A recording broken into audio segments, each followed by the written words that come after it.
Hi all, welcome to today's webinar on tips for returning to grad school. I'm Betsy Malarsic. I'm a learning skills specialist with the Academic Resource Center. And as a reminder, if you have any questions throughout, please add them to the chat.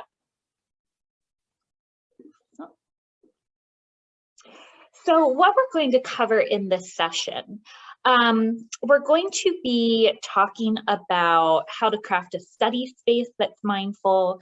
We're going to be talking about note-taking systems, how to take advantage of campus resources, as well as time management, which always feels like the big question at all stages of life.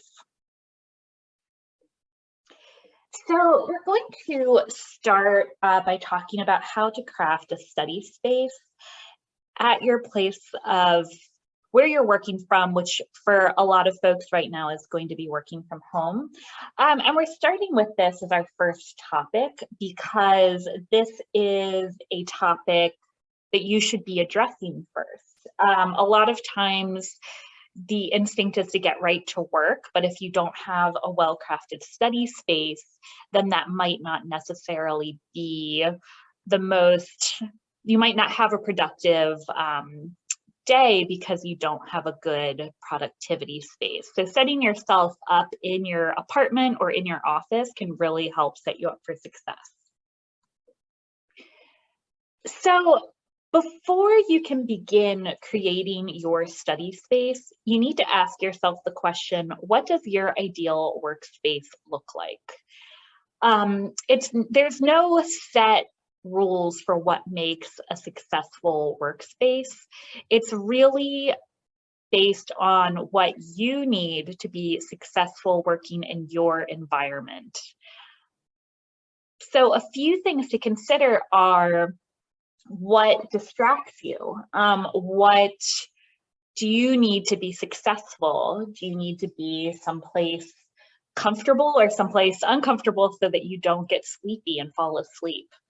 And based on where you end up creating your study space, then you can try to do your best to control these elements. So making a distraction-free study space, a few questions to consider. First of all, where can you set up your study space so that it's distinct from where you eat, sleep, and relax? What's important about crafting a study space is that you make your own designated location. For many reasons, it's going to help you stay organized, and it's also going to help you stay focused. So how can you make it different from your bed, from your kitchen table, from your sofa? Another question to consider, how can you separate your schoolwork from your home life? So if you are working from home, but you have potentially children running around, or you have roommates, or even pets, what steps do you need to take in order to draw some kind of barrier between school and home? And then finally, how can you separate your schoolwork from your job? For folks who are working from working full-time in addition to doing schoolwork, or even working part-time, it's really easy to do one when you're supposed to be doing the other. So how can you create a firm wall between those two worlds? So it's all very easy to say you're going to create a distraction-free workspace, but often the reality of your workspace is that it's not perfect, it's not ideal, it's not what you would like to envision. So the goal is to think of different workarounds to try to get yourself from your far from ideal workspace to a more ideal workspace. So if, for example, the reality of your workspace is that it's noisy, then what workarounds can you use to try to make your space easier to work in? That might mean buying earplugs, that might mean playing music. a fan or a white noise machine can help more than you would expect it to. But what device or devices can you use to combat that? Perhaps, as I mentioned before, you're working around other people, such as roommates or children. One advantage of being in your study space that is your specific study space is that then you can communicate that to other folks and say that means do not disturb. So if you have older children, you can tell them that when you're in your study space, that's you doing your homework. If your roommates are socializing in the same space where you do work, you can kind of signal to them that's the space where you are when you're doing homework, so they can kind of be aware of that. If you have younger children, how can you kind of create your study space around their schedule? When is their nap time? When is their bedtime? Can you work after their bedtime? Another reality of the workspace is this a space used for your job? I know a lot of folks are supposed to be, doing their schoolwork, but they keep getting distracted by work emails. So it seems easy to turn off your email in theory, but a lot of folks don't do it. And perhaps you have a job where you do need to be monitoring email. If that's the case, try to set a timer for an email-free study block so that you can focus just on schoolwork, even if it's only for 20 or 30 minutes at a time.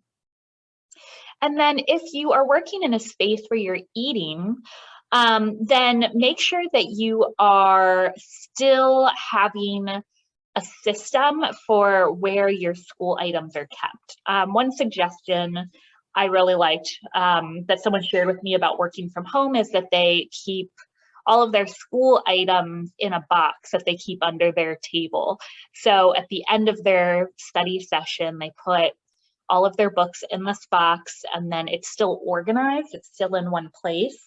And that way the eating space and the workspace don't get confused.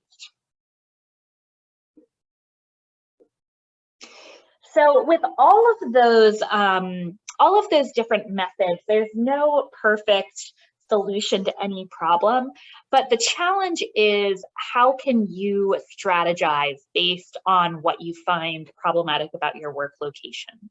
Don't simply say this is a problem in my workspace and I can't get work done here.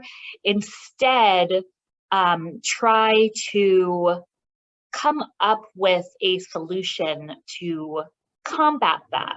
And doing that early on is going to help you since we're still fairly early in the semester. So we're going to talk a little bit about note-taking now, and I wanted to start again with kind of another big question. And that question is, how will you use your notes? This might seem like an obvious question, but the truth is a lot of students take notes automatically. It's just ingrained in them. You go to class, you're supposed to take notes. But notes can serve different purposes for different individuals, so you have to answer that individualized question for yourself. So, for example, a few reasons for note-taking.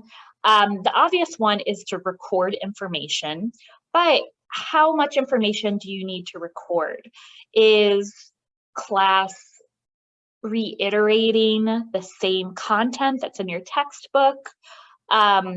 Or are there other resources that have this information?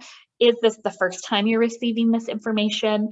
It's smart to be conscious of how much new information you're actually receiving and how much information does need to be recorded. Another reason for note-taking is to reinforce that information. So with that in mind, you're taking notes just for the process of writing information down.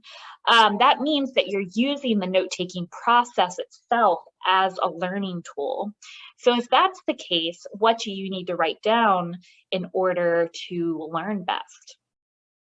Sometimes folks take notes to create an additional study resource. This means that their notes become a tool for them to study from later on.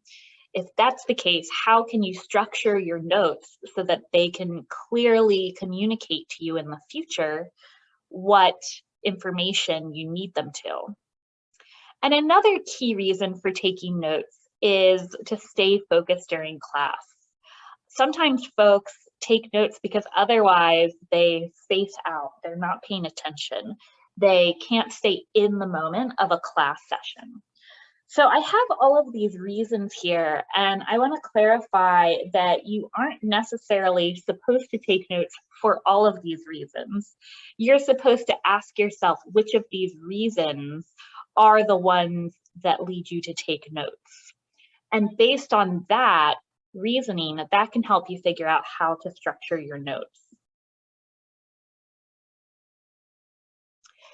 So as you're developing a note-taking system, a few things to consider. One is, how do your notes supplement other course materials? So again, if you have a textbook with vocabulary terms clearly stated in bold, do you need to re-copy those vocabulary terms down in your notes? Maybe, maybe not. Are your notes there to help you write down connections that you are making during class? How do your notes fit into the video lectures, the handouts, the Canvas page, the textbooks, the readings? Because they are a part of a whole, and you want to make sure that they're working in harmony with them, not just repeating unless that repetition is helpful to you. Something extremely important with note-taking is to keep your notes centralized. Make sure you have a single system for taking notes. And with that in mind, I would recommend choosing between a notebook or a computer. There's no right answer for which one's better for taking notes, but jumping back and forth is going to make things confusing. And you should just have that one place so that you know where all your notes are, at least for each class.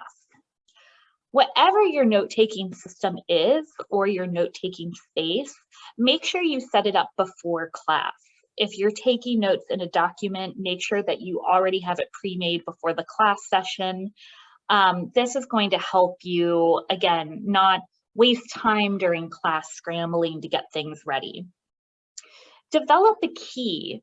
So with writing notes, you want to signal different concepts to yourself, such as, this is a vocab term, this is an important date, here's an idea I had.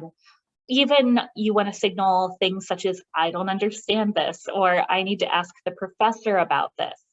So with that in mind, it can be really helpful to develop a key, kind of like how a map has a key, where different symbols mean different things. A star next to something means it's a vocab term. A question mark next to something means you have a question about it. And place those particular symbols either in the margin, in a different color, somewhere where they will be clearly visible. It doesn't have to be complicated. The idea with a key is that it's simple, but it's going to help you remember not only the information, but your reaction to it. And that can help you later on. Let's say there's an idea that really stands out to you and you want to think about it more, and you put an asterisk next to it because that means you're interested in an idea.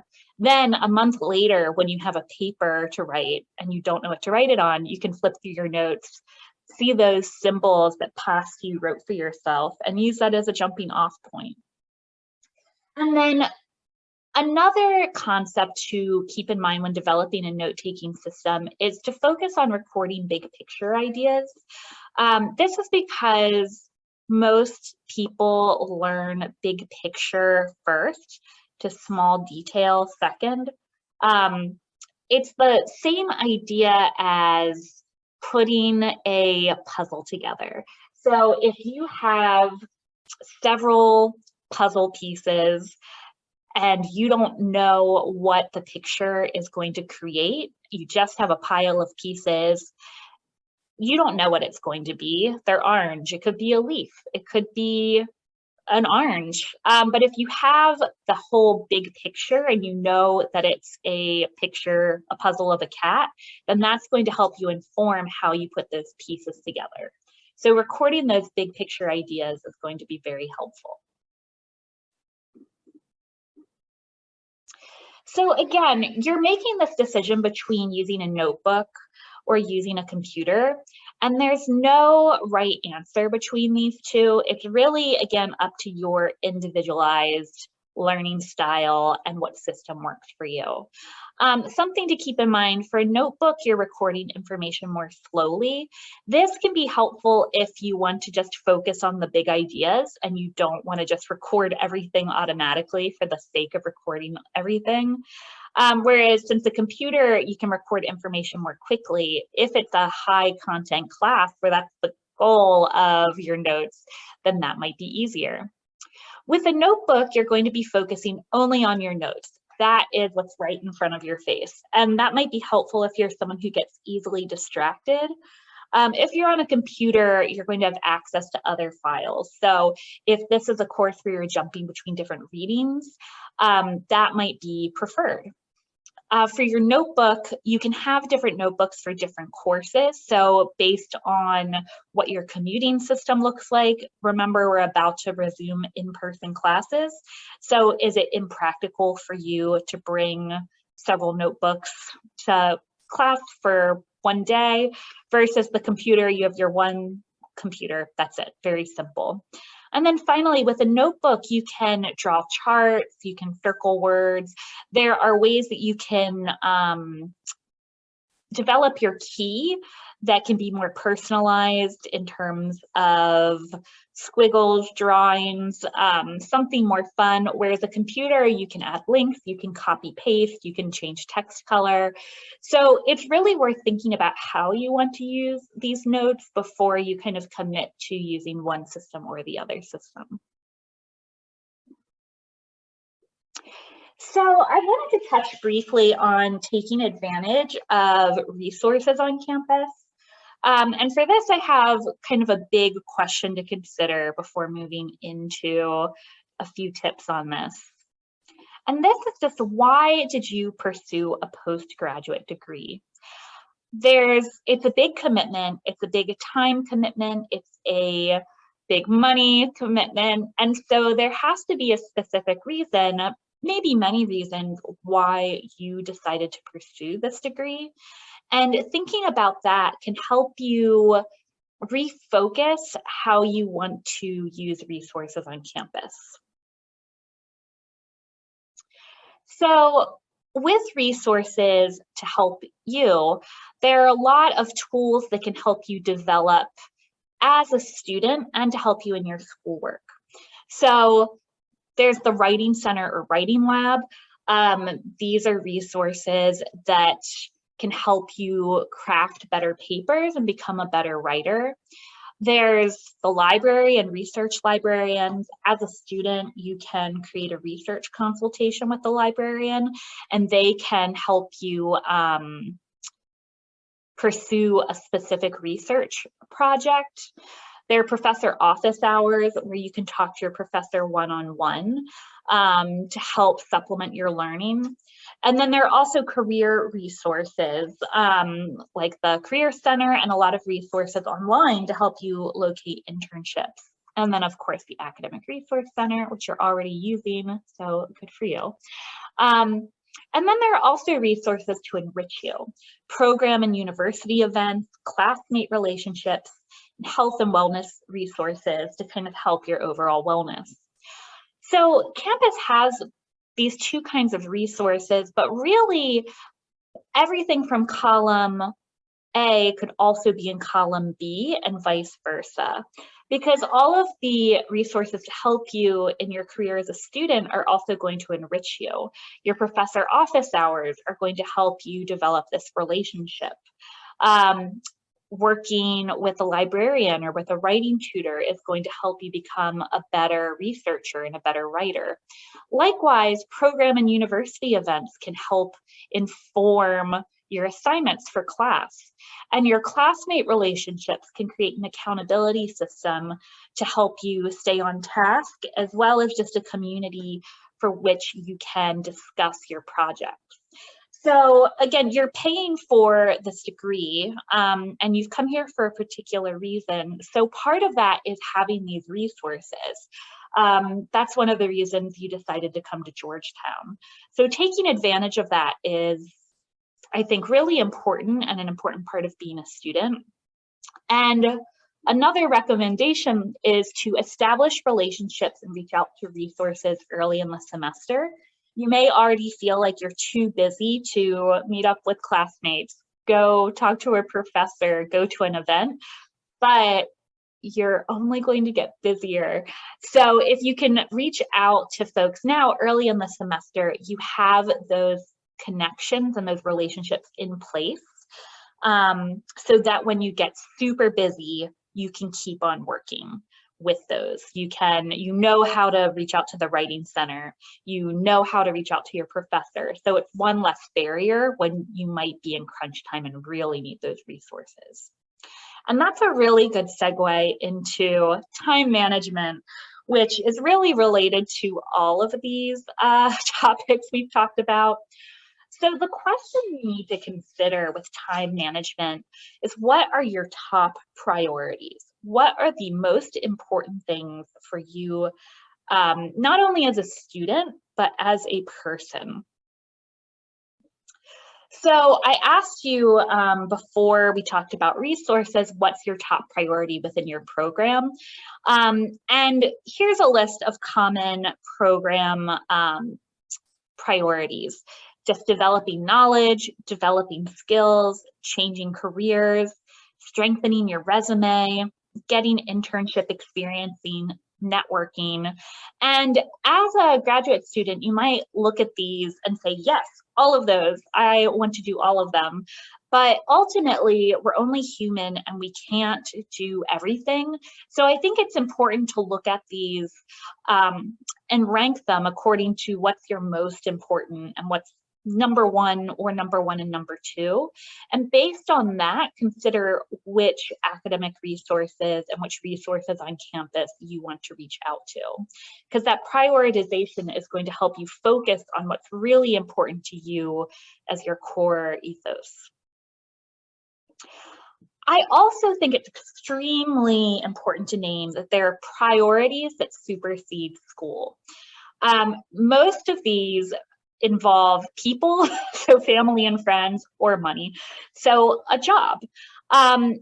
It's important to name that these are more important than your schoolwork, because you don't want to lose focus of your real life in sort of the hustle and bustle of grad school. I think there's a lot of just kind of a lot of energy around sacrificing everything to be a student, and that's not necessarily realistic. And then we also have health, which I almost feel like that's shocking to put health as a priority, but that's a really important aspect of being any kind of student, but especially a graduate student. There's often this stereotype of staying up till 3 in the morning on coffee fumes to finish a paper, and I don't think that's a healthy stereotype. So health as a priority. A few tips. My biggest tip for all students is to drink water and to step outside, even if it's just for a moment. That's especially important during winter and when you're working from home, because it's easy to stay in your space. Pre-schedule mealtime. Make sure that you're making time to eat. And also pre-schedule breaks. Scheduling breaks for times when you regularly have trouble focusing on schoolwork. Name the times when you don't work, when you regularly procrastinate, and plan to not work during those times. Try to stick to a specific sleep time and wake up within a certain time frame to make sure you're resting. But I also think it's really important to decide when you're going to break that rule. So let's say you want to be in bed by midnight every night. Are you going to stay up past that time when you have an essay due the next day? Maybe. So if you kind of let yourself break that rule in the future, that might help you stick to your bedtime now when you have a reading due. So it's also important to name what gets cut out of your schedule. You can't do everything. You just can't. And that's part of what makes being human so beautiful, is that we're always trying to grow and we always have goals that we're working to achieve. So if you can't do everything, think about what can be cut out of your schedule while you focus on school. And it's important to be honest about what you should cut out versus what you will cut out. For example, as a student, you might be thinking, oh, I will cut out watching Netflix. But if you're not actually going to cut that out, that's not really a realistic goal. Instead, it's better to cut something out that might be a hobby that you love, but that you just don't have time for. Like maybe you are a chess master and you have weekly chess groups and you do chess competitions globally. And that's something that you think you won't have time for while you're in school. Maybe cutting that out temporarily can help you focus. But it's also important to know that sacrificing an activity like that won't last forever. It's temporary. Just because you can't do it now doesn't mean you can't do it forever. So we'll have time for questions at the end, but I just wanted to mention next webinar will be in a few weeks, presentation tips on Wednesday, February 16th, 4 to 4:30 p.m. And we'll be talking about how to create slides and some public speaking tips. And again, you can find out more information about that at our website. And if you have any questions, send us an email at arc@georgetown.edu. So if you have any questions, you can feel free to add them now. Otherwise, have a good afternoon, and thank you so much for stopping by today.